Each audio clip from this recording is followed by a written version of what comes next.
This is a trick you probably didn't know about in Microsoft Excel. So I have a list of names here with duplicates, but I want this unique list of this name in a new sheet.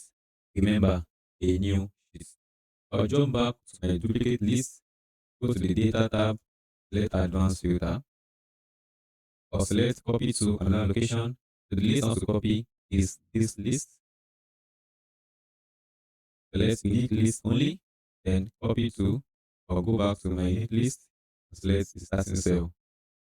Click on OK. You can only copy filter data into the active sheet. So this is the wrong way to do it. Let me show you the right way. So what we want to do is to be in the new sheet first, then go to the same data tab, advanced filter, copy to another location.